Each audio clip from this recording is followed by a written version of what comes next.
ጀርመን ለብራዚል ደጋፊዎች አጉል ትዝታን ቀስቅሳለች። ኩኩሬላ ወደ ሪያል ማድሪድ ሄዷል። ተመልካቾቻችን ሪትም ስፖርታችን ተጀምሯል። እነዚህንና ሌሎች ጉዳዮች እናነሳለን። በዋናነት ኔዘርላንድና ጃፓን ያደረጉት ጨዋታ ላይ በትንታኔ መልክ እንሄድበታለን።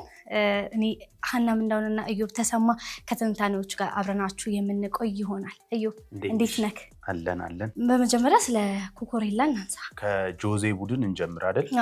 እንግዲህ ሶስተኛ የተከላካይ ተጫዋቹን አስፈርሟል። ትላንት እንግዲህ ባልተጠበቀ መልኩ በአንድ ጊዜ ነው እንግዲህ ዝውውሩ ሊጠናቀቅ የቻለው። ኩኩሬላ እንግዲህ ሶስተኛው የጆዜ ተከላካይ ሆኗል። በተለይ ማሪዮ ኮርቴጋና ሳንቶስ የሚባለው የሪያል ማድሪድ የዛ አትሌቲክ ጸሐፊ ሆኖ ኮረስፖንዳንት አለ እና ይሄ ሰውዬ ባለፈው ካስታወስሽ የጆዜን ፕሮግራም ስንሰራ አንድ ከካራሬስ ጋር የሚፎካከር የግራ ፉልባክ ያመጣሉ ተብሎ ነበር። እንግዲህ እሱም አሁን ኩኩሬላ መሆኑ ታውቋል። 55 ሚሊዮን ዩሮ ቅድሚያ ክፍያ ይከፈልና 5 ሚሊዮን ዩሮ ደግሞ እየታየ የሚከፈል ይሆናል። በጣም ብዙ እንድምታዎች አሉት። ይሄ የኩኩሬላ መምጣት ዝም ብሎ የሚታለፍ አይደለም። አንደኛ በካራሬስ ያምንበታል ወይ? ሌላም እንግዲህ ጋርሲያ የሚባል የግራ ተከላካይ አላቸው። እንግዲህ ሶስተኛ ሆኖ ነው የሚመጣው። ስለዚህ ከዓመት በፊት ወደ 60 ሚሊዮን ዩሮ አካባቢ አውጥተው ካራሬስን አስፈርመው ነበር። ምናልባት ጆዜ በዚህ ተጫዋች ላይ እምነት የላቸውም እንዴ የሚለውን ነገር የሚያሳይ ይመስለኛል። ባለፈው ስናነሳ ምናልባት ተፎካካሪ የሚሆን ነበር ያልነው። አሁን ግን የካራሬስም አፕግሬድ የሆነ ተጫዋች ይመስለኛል። ኩኩሬላ በጣም ድንቅ ተጫዋች ነው። ዲፌንሲቭሊ በጣም ጥሩ ነው። ስለዚህ ጆዜ ሊሰሩ ያሰቡትን ቡድን ገና ካሁኑ እያሳዩን ያሉ ይመስለኛል። የቀኝ ፉልባክ አምጥተዋል። ሞር አታኪንግ ነው አርኖልድ እንደምታውቂው። ዳምፍሪንዝ ደግሞ ትላንት በሆላንድ ብሔራዊ ቡድን የተመለከትነው ተጫዋች ሪያል ማድሪድን መቀላቀሉን እናስታውሳለን። ስለዚህ ኩኩሬላ እንግዲህ ቼልሲን ለቆ ወደ ማድሪድ ሄዷል። ብዙ የሚነካቸው ነገሮች አሉት ካልኩሽ አንዱ እንግዲህ አሁን ቼልሲዎች ወደ ገበያ መውጣት አለባቸው ማለት ነው። ሀቶ አላቸው። ይሄ ተጫዋች ከቦርሲያ ዶርትሙንድ አምጥተውት ነበር ከአንድ ዓመት በፊት። ግን ባክአፕ ነው ወይም ደግሞ በባክስሪ ሲገቡ ሶስተኛው ተከላካይ የሚሆን ተጫዋች ነው። ስለዚህ አሁን ምናልባት ወደ ሊዩስ ሆል፣ ዣቪ አሎንሶ እና ቼልሲ ወደ ቀድሞ ተጫዋቻቸው ፊታቸውን ሊያዞሩ ይችላሉ ወይ የሚለው አንዱ ትልቁ ጥያቄ ነው። ይሄ ደግሞ ከማንቸስተር ዩናይትድ ጋር ይገናኛል። እንደምታውቂው ማንቸስተር ዩናይትድ አሁን በሊዩስ ሆል ዝውውር ላይ መሪ ነው ተብሏል። ወደ 60 ሚሊዮን ፓውንድ አካባቢ ይገመትበታል። ግን አፕግሬድ አይደለም ሆኖም ቀረ። ቼልሲ አሁን ዳውንግሬድ ነው የሚያደርገው የትኛውንም ተጫዋች ቢያመጣ፣ ምናልባት ሜንዲን ካላመጣ በስተቀር ኩኩሬላ ቢያንስ ያለፈው ዓመት ብቃቱ በጣም ድንቅ ነበር ማለት ይቻላል። አሁንም በስፔን ብሔራዊ ቡድን ነው ያለው። ማድሪድን መቀላቀል እንደሚፈልግ በተደጋጋሚ ሲናገር ነበር። እንግዲህ በመጨረሻም ህልሙ ተሳክቷል። ሌላው እንግዲህ እዚሁ ይህንኑ ዝውውር ሂርዊጎ ብሎ ኤክስክሉሲቭሊ ያወጣው ፋብሪዚዮ ነበር። ይህንን ፖስት ደግሞ ኤንዞ ፈርናንዴዝ ሌላኛው በማድሪድ ከተማው ደስ ይለኛል እዛ አንድ ጊዜ ብጫወት ያለው ተጫዋች ላይክ አድርጎታል።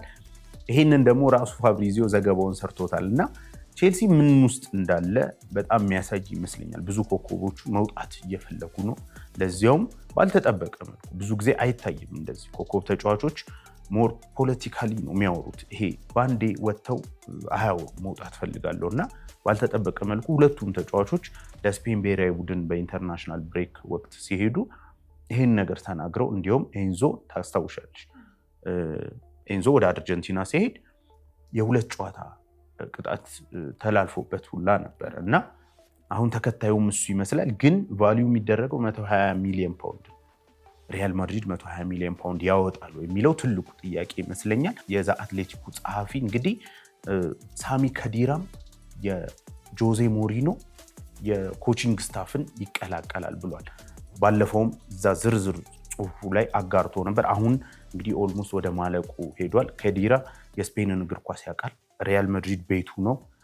ከዛ ውጭ ተጫውቶ ያለፈበት ቤት ነው እና በዋናነት የዚህ ተጫዋች የዚህ የአሰልጣኝ አባል ስራ የሚሆነው ስኳዱን የጆዜን የኮቺንግ ስታፉን እና የክለቡን ቦርድ ማገናኘት ነው እና አዲስ ስራ ነው በሪያል ማድሪድ ቤት ውስጥ እየተሰጠ ያለው እና ሪያል በጣም ብዙ ሪፎርሞች በሜዳ ውስጥም ከሜዳ ውጭም እያደረገ እንደሆነ እየተመለከትን ነው። የጆዜ ቡድን እንግዲህ ተጠናክሮ የሚመጣ ይመስላል። የኮቺንግ ስታፉን እያሟላ ነው። ግንባታውን ከኋላ ጀምሯል። 3 ተከላካዮችን በማስፈረም በርናንዶ ሲልቫን ጨምሯል። ስለዚህ ጆዜ ምናልባት በሪያል ማድሪድ አዲስ ጥሩ ቡድን የመገንባት ሂደት ላይ ያለ ይመስላል። ከዛ ውጪ አሁንም ሌሎች ተጫዋቾች እንደሚፈርሙ ፍንጮች አሉ። እንዳልኩሽ የኤንዞ ነገር አይታወቅም። ማቲያስ ፈርናንዴዝ ላይ የተወሰነ ፍላጎት አላቸው ተብሏል። ምናልባት ቹዋሜኒም ከለቀቀ የሮድሪ ላይ ምናልባት። ስለዚህ ከዚህ በኋላም ገና አላበቃ ተብሏል። አንድ ትልቅ አጥቂም ሊመጣ ይችላል። 150 ሚሊዮን ቫልዩ ያደረጉትን ማድሪድ ከየትኛውም ክለብ በላይ አሁን እንግዲህ ወደ ዝውውሩ እየተሳተፈ ይገኛል ማለት እንችላለን።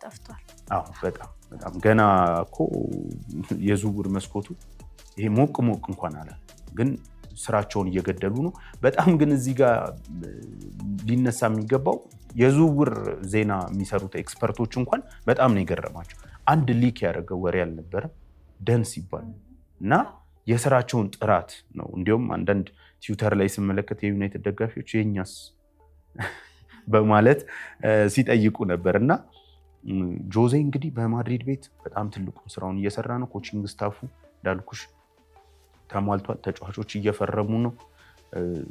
አሁን የዚህ የኩኩሬላ ዝውውር ደግሞ በተለይ ብዙ ነገሮች ይነካል ማለት እንችላለን። አሁን ደግሞ ስለ ዓለም ዋንጫ ወሬዎች እንሂድ።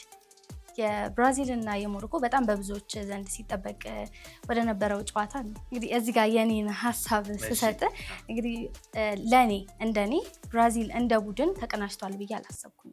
የዛን ቀን በተለይ የመሀል ሜዳው ክፍተት ነበረ ብዬ አስባለሁ። እነ ፓኬታ ነበሩ ብዬ አላሰብኩኝ እና እንደ ቡድን በጣም ያንሳቸው ነበረ መቀናጀት። እንደ ብራዚል ተብላ በኳስ እንደምትጠራው አልነበሩም ለኔ። ሞሮኮ ደግሞ በተቃራኒው በጣም ብዙ ብራዚልን የምትመስለው ሞሮኮ ነበረች፣ የአፍሪካዋ ብራዚል እና ሞሮኮ በጣም በይበልጥ ወደ ጨዋታው ስትሄድ ነበረ። ብዙ ማጥቃቶችንም ስናይ ነበር፣ በተለይ የመጀመሪያው ጎልም ከተቆጠረ በኋላ እና ብራዚል ላይ ቪኒሺየስ ካስቆጠረ በኋላ ትንሽ የመነቃቃት ነገር ነበረ፣ ግን እንደ ብራዚል አልነበሩም ብዬ ነው የማስበው። ምንድነው ክፍተታቸው ብለህ የምታስበው? በጣም ትክክል። እንዲሁም ከሱን ጀምር። ብራዚል ከዚህ በፊት ስናወራ ምን ብለናል? ሞር አውሮፓዊ ትመስላለች። ስለ አንቸሎቲም ስናወራ በጨዋታ መንገዱ ግን ትንሽ ጥርጣሬ ያለኝ ተባብለን ነበር አይደል? ያንን በትክክል የተመለከትነው። አንደኛ የተጠቀመው 3 የመሃል አማካኞች፣ 2 ዲፌንሲቭ ሚድፊልደር ልትያቸው ትችላለች፣ ወይም ደግሞ 2 ቦክስ ቱ ቦክስ እና 1 ሲዲኤም ነው የተጠቀመው። ካሴሚሮ 6 ቁጥር አለ፣ ፓኬታ 8 ቁጥር ወይ ቦክስ ቱ ቦክስ ነው፣ ግን እሱን ከቀኝ ክንፍ እንዲነሳና ከራፊኒያ ጋር ቦታ ፍሉድ ሆነው በሞሮኮ ተከላካይና አማካይ መሃል ነው ፍሉድ ሆኖ እንዲለዋወጡ የተፈለገው በአንቸሎቲ በኩልና ሞር የደረቀ ሚድፊልድ ነው የነበረው። ይሄ ኳስን ኮንትሮል ማድረግ የሚችል ሳይሆን ጉልበት ያላቸውን ነው። እንደዛም ሆኖ ግን በደንብ ነው ኤክስፖዝ የተደረጉት በነ ቡዋዲ በነ የሪያል ማድሪዱ ወጣት ኳሱን አሲስት ባደረገለት ወጣት ተጫዋች ጭምር እጅግ ነው ኤክስፖዝ የተደረጉት ማለት ይቻላል። በተለይ ቡዋዲ ላይ ስንነሳ በጣም እኔ ኢንተሊጀንት ነው። ሁለተኛውንም በንጋታውም ደግሜ ተመልክቼው ነበር እሱን በትክክል ለማየት እና ከኳሱ ይልቅ እሱን ስመለከት ይሄ አንቲስፔሽኑ በጣም የሚደንቅ ነው። ለምሳሌ የሞሮኮች የጨዋታ ሲስተም ላይ የማንቱማን ማርኪንግ እና የዞናል ማርኪንግን ቀላቅለው ነበር እና በዞናል ማርኪንግ ወቅት ኋላውን በተደጋጋሚ ይመለከት ነበር አንገቱን ስትመለከችው። ከዛ ልክ የመጀመሪያው የቢልድ አፕ ፌዝ አልፎ ካሴሚሮ ኳስ ሊቀበል ሲል ወደሱ ጃምፕ ያደርጋል በፍጥነት። ገና ልጅ ነው፣ 18 ዓመቱ ነው። ከዛ ደግሞ ጀርባውን ያይ ነበር እነ ፓኬታ እነ ራፊና የሚገቡበት ቦታ እና ልጁ ምን አይነት ድንቅ ወጣት እንደሆነ ተመልክተናል። በካርሌቶ ቡድን በኩል ግን እንዳልኩሽ ሁለቱን የተጠቀመው ጉማሬዥ እና ካሴሚሮን ነው። ከዛ ከነሱ ፊት ደግሞ ራፊኒያን ነው በ10 ቁጥርነት የተጠቀመው። ግን ፓኬታም እዛ ቦታ ላይ ይገባል፣ ራፊኒያ ወደ ቀኝ ይወጣል። እዚህ ጋር ፍሉድ ለመሆን ሞክረዋል። ስቲል ግን ክሬቲቪቲ ያልነበረው ማቲያስ ኩኛ ተቀምጦ ነው እንግዲህ 3 ደረቅ ያሉ ሚድፊልደሮችን የተጠቀመው እና ሞር ጥንቃቄን ያበዛ ይመስላል የብራዚል ብሔራዊ ቡድንና መሀል ላይ በጉልበትም በቴክኒካል ብቃትም በሁሉም ነገር ወጣቶቹ የሞሮኮ ተጫዋቾች እጅግ ነበር የበለጧቸው ማለት እንችላለን። ጎሉም ሲቆጠር እንግዲህ ተመልክተሻል እንዴት ስሩ ቦሉ እንደሄደ። ከዛ ደግሞ የአሊሰን ቤከር መውጣት ግን በቃ አጨራረሱን በጣም ድንቅ ነበር ማለት ይቻላል። ስለ ሀኪሚ ተነጋግረን ነበር ካስታወስሽ። ሀኪሚ በዚህኛው ቡድን ላይ ሃፍ ስፔስ ላይ ሊገባ ይችላል። የፔዥዮን ሀኪሚ ከቀድሞ የሞሮኮ ብሔራዊ ቡድን ይልቅ በዚህኛው ቡድን ላይ ማጥቃት ላይ ሊሳተፍ ይችላል ብለን ነበር። ያንን በሚገባ ነው የተመለከትነው። ብዙ ኳሶችን እድሎችን ፈጥረው ነበር ሞሮኮች። ከዛም ውጪ ግን ይሄ ማጥቃቱ ደግሞ ትንሽ ችግር ደግሞ ሲፈጥር አይተናል። ለምሳሌ የቪኒሺየስ ጁኒየር ጎል ሲቆጠር ከተመለከትሽ ሀኪሚ ከማጥቃት ወደ መከላከል ወክ እያደረገ እየተመለሰ እያለ ነው። ስለዚህ በቃ ይሄ እሱ ጎል እንደውም በቡድን ሳይሆን ያመጡት የራሱ የቪኒሺየስ ብቃት ነው። ግን እንትና መገኘት ነበረበት እዛ ቦታ ላይ። ይሄ ደግሞ ሁሌም በቃ ችግር ነው። የትኛውም ሲስተም ሳይድ ኢፌክት አለ እና ሀኪሚን በዛ ልክ እንዲያጠቃ ሲያደርጉ፣ በዛ ልክ ብዙ ሙከራዎችን እንዲያደርግ ዊንገር ነበር የሚመስለው ትናንት። ያንን ስታደርጊ እዚህ ደግሞ የሚከፈት ነገር እንዳለ የታወቀ ነው እና ያቺን ክፍተት ተጠቅመዋታል እነ ቪኒሺየስ ጁኒየር። ከዛ ውጭ ግን ስለ ቦዋዲ ብዙ ነገር የተባለ ነው። እንግዲህ 2 ቀን አልፎታል በእርግጥ ጨዋታው፣ እኛ እሁድ ፕሮግራሙን ስለማናስተላልፍ ነው። የቦዋዲ ነገር አሁንም ከብዙ ክለቦች ጋር እየተያያዘ ነው። ለእኔ ግን ገና ማደግ ትንሽ አለበት። ይሄ የዓለም ዋንጫ ላይ ብዙ ጊዜ እና ሀሜስ ሮድሪጌዝን ማስታወስ እንችላለን። አምራባትን በራሱ በሞሮኮ ታይቶ ማንቸስተር ምን እንደሆነ እናውቃለን እና ገና ጊዜ የሚፈልግ ይመስለኛል። ብዙ ክለቦች ገና ካሁኑ ስካውቶቻቸውን ልከዋል፣ ያዩታል። ግን እንዳልኩሽ ልጁ ከእድሜው በላይ የሆነ የእግር ኳስ አንደርስታንዲንግ አለው፣ ጉልበት አለው። 1.85 ነው፣ ፈጣን ነው። ይሄ ተቾቹ ላይ የሆነ ትልልቅ ሚድፊልደሮችን ታያለሽ። ከዛ ደግሞ አንደርስታንድ የሚያደርግ ጌሙን የሚረዳበት መንገድ በጣም የተለየ ነው እና በልዩነት በዛ ጨዋታ ላይ በልዩነት ታይቶ ነበር ማለት ይቻላል። ሰከንድ ሃፍ ሞሮኮች ትንሽ ቀዝቀዝ ብለው ነበር፣ ፋይናል ሰርድ ላይ መድረስ አልቻሉም። ግን ስቲል እሱ መኖሩ ግን በሚገባ ከብራዚል ጋር ትከሻ ለትከሻ ተለካክታ አፍሪካውያንን እንግዲህ አኩርታለች ማለት እንችላለን።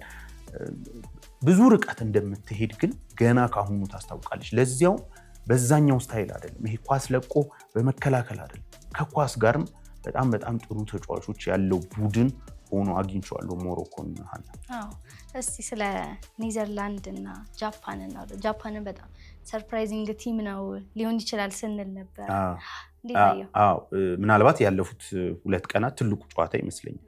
ዓለም ዋንጫውም ከተጀመረ ጀምሮ ገና ጨዋታው እንደጀመረ አንድ ያስተዋልኩት ታክቲካል ጉዳይ ትንሽ ቀልቤን ስቦት ነበር። ብዙ ጊዜ ቡድኖች ኳስ ሲይዙ ወደ ማጥቃት ሼፕ ሲቀየሩ የቅርጽ ለውጥ ያደርጋሉ። የተለመደው ለምሳሌ አንደኛውን ፉልባክ ማስገባት ሊሆን ይችላል ወደ መሀል ኢንቨርት። እነ ሚኬል አርቴታ በተለይ ፔፕ ነው የጀመረው በፋቢያን ዴልፍ ጊዜ ማለት ነው። ከዛ በኋላ እነ ዚንቼንኮን ምናምን አድርጎ ከዛ ደግሞ ሴንተር ባኮች ጃምፕ እንዲያደርጉ በፈርናንዲኒዮ እና በጆን ስቶንስ ፔፕ ትሬብሉን ባሸነፈው ቡድን ላይ ጆን ስቶንስ ጃምፕ አድርጎ ከሮድሪ ጋር ደብል ፒቨት እንዲሰራ ሊያደርግ ነበር። እንደዚህ አይነት የቅርጽ ለውጦች ግን የተለመደ ነው። በቃ ባክፎሩ እንደ ባክፎርነት አይቀጥልም። ማጥቃት ላይ ስትሆኝ አንደኛው ፉልባክ ይሄዳል። በሚኬል አርቴታ ካላፊዮሪን እንዴት እንደሚጠቀምበት እናውቃለን። ራሱ ፔፕ ደግሞ ኒኮ ኦራይሌን ተደጋጋሚ ጎሎች የሚያገባባትን ቦታ ታስታውሻታለሽ። አሁን ትላንትና የመጀመሪያው ቀልቤን የሳበኝ ነገር ሆላንዶች ኳስ ይዘዋል፣ ምንም ጥርጥር የለውም። ኳስ ትይዣለሽ ከጃፓን ጋር ችግር የለባቸውም ኳስ ለመስጠት። ነገር ግን ደምፍሪንስ እና ቫንዴቪን ሁለቱም የትም አይሄዱም ነበር። አራቱም ተከላካይ ይሄ የማጥቃት ቅርጹ ላይ ራሱ 4-3-3ቱም በትክክል ታየዋለሽ። ሆላንድ ኳስ ይዛለች፣ ለማጥቃት ትሞክራለች፣ ግን አንዳቸውም አይሄዱም። ለዚህ ቀላል ነው ምክንያቱ የጃፓኖች ካውንተር በጣም እጅግ ከባድ ነው። ያለፉትን ዓለም ዋንጫ በደንብ ሮናልድ ኩማን የተመለከተ ይመስለኛል። ጀርመንን ሲቀጡ በዚሁ መልኩ ኦል አውት አታክ ሆነሽ ባለሽ አቅም አጠቃሻለሁ ካልሽ ጃፓንን ትቀጣሻለች። ስለዚህ ቀድሞ ጎል እንዳይቆጠርበት የፈለገ ይመስላል እና ዳምፍሪንዝ እንዲሁም ደቂቃውን 16ኛው ደቂቃ ነው ለመጀመሪያ ጊዜ የኔዘርላንድ ቦክስ ውስጥ የተገኘ ኦቨርላፕ አድርጎ እዛ ጋር ራሱ ኦቨርላፕ ሲያደርግ ሰመርቪል የዌስትሃሙ የቀኝ መስመር ድንቅ ጎል ያስቆጠረው ከኋላ ነበር። ስለዚህ በቀኝ በኩል እንግዲህ ሶስቱ ሰመርቪል፣ ዳምፍሪንዝ እና ግራቨንበርግ ካሉ ክንፏን ይጠብቋታል።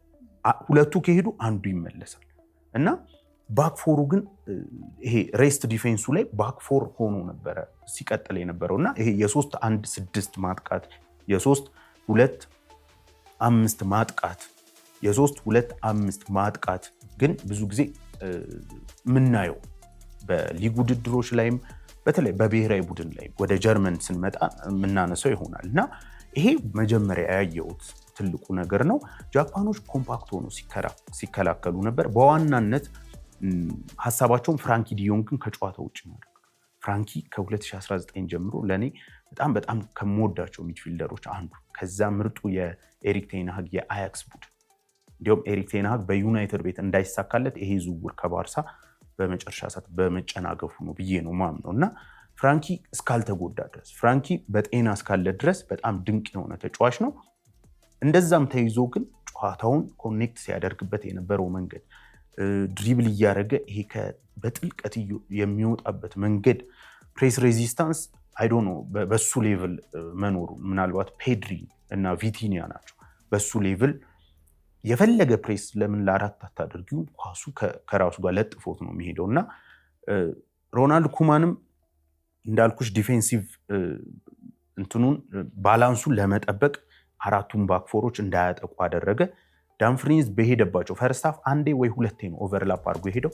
በዛ ሰዓት ወይ ግራቨንበርክ ይመለሳል ወይ ሰመርቪል ይመለሳል። በግራ በኩልም እንደዚሁ ቫንዴቪን እሱ ሲጀመር ሴንተር ባክ አይሄድም። ቢሄድ እንኳን ራይንደርስ አለ፣ ሌላ ቦክስ ቱ ቦክስ ተጫዋች ነው። ከዛ ደግሞ ጋክፖ ነው። ለዚህ ሞር የጃፓንን ካውንተር እየጠበቁ ነበር ሲያጠቁ የነበሩ። ለዛ ነው ሱዙኪ ጥሩ ኳሶችን መልሷል። ግን ይሄ እንዴት ነው ፔኔትሬት አድርገው ፋይናል ሰርድ ላይ ተጫውተው ገብተው አይደለም። በአብዛኛው ወይ ከኮርና የመጣ ኳስ ምናምን እንደዚህ አይነት ነገር ነበር። ሞር የተዘጋጋ ጨዋታ ነበር። ሰከንድ ሃፍ ግን ለቀቅ ያለ ነገር በተለይ ከቫንዳይክ ጎል በኋላ ተመልክተናል። እዚህ ጋር ጃፓን ስትፈልግ እንደምትከላከል ስትፈልግ ማጥቃቷም ደግሞ ድንቅ መሆኑ ተመልክተናል። ቫንዳይክ ያን ጎል ካስቆጠረ በኋላ የጃፓንን ጎል ያስቆጠሩበትን 1-2 ደቂቃ ብንመለከት ሙሉ ለሙሉ ነበር የሚያጠቁት። ጎሉ ሲቆጠር 6 ተጫዋቾች ቦክስ ውስጥ ነበሩ የኔዘርላንድ። እንደዚህ ሆላንድ ጨዋታውን ሙሉ አላጠቃችም። በነገራችን ጃፓን በሚያጠቁበት መንገድ ሆላንዶች ሲያጠቁ አልተመለከትኩም። በጣም በትንሽ ስፔስ ውስጥ 10 ተጫዋቾች ነበሩ። ፋይናል ሰርድ ላይ ነበሩ። እንዲሁም ተጫዋቾቹን ጎሉን ካስቆጠረው ጋር ሲቆጠር 9 ተጫዋቾች እዛው ግብ ክልል አካባቢ ነበሩ፣ 6ቱ ደግሞ ቦክስ ውስጥ ነበሩ እና በምን ያህል አቻውን ለማግኘት እንደሄዱ በጣም ድንቅ ጎል ነበር የተቆጠረው። ሁለተኛው ጎል ሲቆጠር አሁን ከዳምፍሪንስ ኦቨርላፕ ማድረግና አለማድረግ ያነሳውልሽም ለዚሁ ዳምፍሪንስ እዚህ ጋር ኦቨርላፕ አድርጎ ነበር። ሰመርቪል ወደ ቀኝ ድሪብል አድርጎ ኳሷን ሲመታት ማለት ነው እና አንደኛውን ተጫዋች ይሄ ሀሳቡን እንደመስረቅ አደረገው። ያኔ ግን ግራቨንበርግ ኳሱን አቀብሎ እዛው ነው የነበረው። ስለዚህ ስቲል ሬስ ዲፌንሱ ይሄ 4 ተከላካይነቱ ከኋላ የሚቀሩት በማጥቃት ወቅት አሁንም አልተነካም ነበር። ሰመርቪል በጣም የሚገርም ጎል ነው ያስቆጠረው። በሊድስ እያለ ነበር በቀኝ በኩል ብዙ ጊዜ የሚሰለፈው፣ በዌስትሃም እያለ ደግሞ በግራ ነበር የሚነሳው። ይሄ በቀደመው ቦታ ላይ ነው። በጣም ድንቅ የሚባል ጎል ነው ያስቆጠረው። ከዛም ውጭ ወርክ ሬቱ በጣም የሚደንቅ ነበር። ከዛም በኋላ እንግዲህ ሮናልድ ኩማን ስህተቶች የሰራ ይመስለኛል። ከወገብ በላይ ካሉት 6 ተጫዋቾች 5ቱን ነው የቀየረው። ሞሮፍ ወደ ዲፌንሲቭነት ነው የተመለሰው። ናታን አኬን በማስገባት ባክ ፋይፍ አደረገው። ከዛም በኋላ አብዛኞቹ የማጥቃት እነ ሜምፊስ ዴፓይን ያስገባው። ሰመርቪል ወጣ፣ እነ ጋክፖ ወጡ። በጠቅላላ ነው እነ ግራቨንበርግ ወጡ። ግራቨንበርግን በናታን አኬ ለዚህ ባክ ፋይፍ አደረገው ማለት ነው። ከጃፓን ጋር ግን ስትጫወች 1 ጎል የበላይነት ብቻ ሆነሽ እንደዚህ ማድረግ ትክክል አይመስለኝም። ከዛ ከጥቂት ደቂቃዎች በኋላ ጃፓን ሙሉ ለሙሉ ነው የበላይ የሆኑት። እንደዛ እየተከላከሉ እንኳን ጃፓኖች ኳስ ይዙ። ለምሳሌ ሁለተኛው ጎል ከመቆጠሩ በፊት ሆላንድ በትክክለኛ የዲፌንሲቭ ሼፕ ላይ ናት፣ ግን ስሩ ቦሉ በጣም የሚገርም ኮርና እንዲወጣ የሆነበት። ከዛ ደግሞ ኮርናው ሲቆጠር አጭር ተጫዋች ነው ያስቆጠር፣ ከቫንዳይክ ኋላ ነው ነበር። ይህንንም አስተውለናል። ጃፓኖችን ግን አሁንም ደግመን ለአድማጮቻችን የምንናገረው በጣም ሰርፕራይዚንግ ቡድን የሚሆን ይመስላል። ሁሉም ነገር አላቸው። በባክ ፋይፍ ይከላከላሉ፣ አሰልጣኛቸው የሚያደርገውን ያውቃል። ከዛ ደግሞ ኳሱን ሲይዙት በጣም የሚገርም ቡድን ነው በጃፓን በኩል የተመለከትነው ማለት እንችላለን። እነ ካማዳ አጠቃላይ ያሉት ተጫዋቾች በተለይም አብዛኞቹ ተጫዋቾች ማለት ይቻላል በዚህ ጨዋታ ላይ ያሉት በጣም የሚገርም ነበሩ። እነ ኩቦ ተቀይሮ እስኪወጣ ድረስ ካማዳ አያዚ ኡዌዳ የሚባለውን ተጫዋች መሀል ሜዳ ላይ በጣም የሚገርም ቀንን በተለይ አጥቂ ነው ይሄ። ፍራንኪ ዲዮን ኳስ እንዳይቀበል በተለይ ኡዌዳ የተባለው ተጫዋች ፍራንኪ ዲዮን ኳስ እንዳይቀበል ከሚያደርጉ ተጫዋቾች ቀዳሚው እሱ ነበር ማለት ይቻላል። ኡቶ የሞከራትን አንድ ኳስ ተመልክተሻል ከረጅም ርቀት ነው እና ከሱ ይሄ ከፊዚካሉ ጋር በፍጹም የማይገናኝ አይነት ሙከራ ነበር የሞከረው እና ጃፓን ስቲል አሁንም በትልቅ ደረጃ የምጠብቃት ነው። ሮናልድ ኩማን ጥሩ ቡድን ነው የሰራው። ታክቲካሊም ትክክል ነው ብዬ አስባለሁ። ይሄ ከኋላውን እያሰበ መቅረቡ ትክክል ነው ብዬ አስባለሁ። ግን ጨዋታውን ደግሞ 2-1 ሲሆን ይህን ሁላ ተጫዋች ማስወጣቱ ትንሽ ዋጋ ያስከፈለው ይመስለኛል በኔዘርላንድ በኩል። ምናልባት የኮት ዲቮር እና የሌላኛው ጨዋታ የኮት ዲቮር አማድ ያሸነፈችበት ካልሆነ ይሄ ጨዋታ ባይፋር በጣም ጥሩ ሰከንድ ሃፍ የተመለከትንበት ነው ማለት እንችላለን። ከትልቅነታቸው አንጻርም ምናልባት በማዝናናት ጀርመን ብዙ ጎል ስለተቆጠረበት ልናነሳ እንችላለን። ኔዘርላንድ ከጃፓን ግን በጣም ምርጡ ጨዋታ ነበር ማለት እንችላለን። ሀና ስለ ጀርመንና ኩራሳኦ በጣም እንትኗ ስሟም እና ትንሽዬ ደሴት መሆኗ 7-1 ሲሆን ውጤታቸው የመሸነፍ አይነት አልነበረም። ደጋፊዎቹ ያቺ አንድ ጎል በጣም ደስ ብላቸው ነበረ። ተሳትፎ ራሱ ትልቅ ነው። ምናልባት በጣም ትንሽ ከተማ ናት። ይሄ እንዴት ነው በክፍለ ከተማ ደረጃ ልትታይ የምትችል ከህዝብ ቁጥሩ አንጻር 160 ሺህ አካባቢ የህዝብ ቁጥር ነው ያላት። በዚህ ጨዋታ ላይ እስከ 38 ደቂቃ ድረስ ጥሩ ነበሩ። ይሄ ቡድን በተቻላቸው መጠን በሚድ ብሎክ በሎ ብሎክ ለመከላከል የጀርመንን በተለይ የሙሲያላ ሳኔ እና በተለይም ካይ ሃቨርት የሚያደርጉትን ይህ ፍሉድ የሆነን ቦታ መቀየር ለመያዝ ያደረጉበት ጥረት አብረው የሚከተሉበት መንገድ ጥሩ ነበር እስከ 38ኛው ደቂቃ ድረስ። ከዛ በኋላ ግን ጀርመኖችን መቋቋም አልቻሉም። እዚህ ጨዋታ ላይ በዋናነት ማንሳት የምንችለው ለምሳሌ የሮናልድ ኩማን ቡድን ላይ ሁለቱ ፉልባኮች እዛው ነበሩ ብለናል። እዚህ ጋር ግን የተለየ ነው። በተለይም ናትናኤል ብራውን የሚባል ትላንት ጎል አስቆጥሯል፣ አሲስት አድርጓል። ከኢንትራክ ፍራንክፈርት ደግሞ ወደ ባየር ሙኒክ ትላንት ነው በ55 ሚሊዮን ዩሮ እንግዲህ ፋብሪዚዮ ያሳወቀው መዘዋወሩን እና ለሱ ትልቁ ነገር የጀርመኑን ትልቅ ቡድን ተቀላቅሏል። ይሄ ተጫዋች ምናልባትም እነ ላይማርን አይነት እነ ፓቭሎቪችን አይነት ተጫዋች ነበረ የሚጠቀመው እዛ ቦታ ላይ። ስለዚህ ይሄ ተጫዋች አሁን ቲፒካል የሚባል የግራ እግር ተጫዋች የግራ ፉልባክ ተጫዋች ቪሴንት ኮምፓኒ አግኝቷል ማለት እንችላለን። ስለ ባየርን ወደፊት ስናወራ እንግዲህ የምናነሳው ሌላ ጉዳይ ይሄ ይሆናል ማለት ነው። በዚህ ጨዋታ ላይም እንግዲህ በተለይም ኪሚች መሀል ላይም ይጫወታል። ቀኝም ሲሆን ኦቨርላፕ የሚያደርግ ሳይሆን ኢንቨርት አድርጎ የሚገባው ተጫዋች ነበር። ሶስተኛ ተከላካይ የሆነ ተመልክተነው ነበር። ሶስቱ ተከላካዮች ግን ኳስ ሲይዝ የኩራሳው ተጫዋቾች ፕሬስ አያደርጓቸውም ነበር። ይልቁንም እንዳልኩሽ እነዛ ኦፕሬት ለማድረግ የሚሞክሩበት እነዚህ 10 ቁጥሮች እንደነ ካይ ይወጣ ነበር፣ ሙሲያላ ይወጣ ነበረ። እነ ሜቻ 8 ቁጥር ቢሆንም እሱም ጎል አስቆጥሯል። በጣም ድንቅ እንቅስቃሴ ነበር ያደረገው። ስለዚህ ፓቭሎቪች በጣም አሪፍ እንቅስቃሴ ነበር ያደረገው። እነሱ ጋር ኳስ እንዳይደርስ ነበር በዋናነት ለማድረግ የሞከሩት። ግን እንዳልኩሽ ከ38ኛው ደቂቃ በኋላ በይበልጥ እየተዳከሙ መጡ። ይሄ የጀርመን ብሔራዊ ቡድን ቀላል እንዳልሆነ በእርግጥ በዚህ ጨዋታ ይገመገማል ብዬ አላስብም። እውነት ለመናገር በጣም ካነሰች ቡድን ጋር ነው የተጫወተው። የማጥቃት እንትኑ በጣም የተለየ ነበር። ፍሎሪያን ቨርት በጣም አሪፍ ብቃትን ያሳየው በግራ በኩል ይወጣና በሁሉም ቦታ ላይ የተጫዋች የቁጥር ብልጫን ለመውሰድ ይሞክሩ ነበር። ግን እስከ 38ኛው ደቂቃ ድረስ ለካውንተርም ሲጋለጡ ነበር። ኩራሳዎች ኳስ የሚያገኙትን በተውሎ ንክኪ ካውንተር ለማግኘት ይጥሩ ነበር። ግን ሪጌን ፖሴሽን ሲያደርጉ ወይም ካውንተር ፕሬስ ሲያደርጉ ደግሞ ጀርመኖችን በጣም ጥሩ ነበሩ። ከዛ በኋላ እንግዲህ ቀሪው የጎል ናዳ ሆኗል።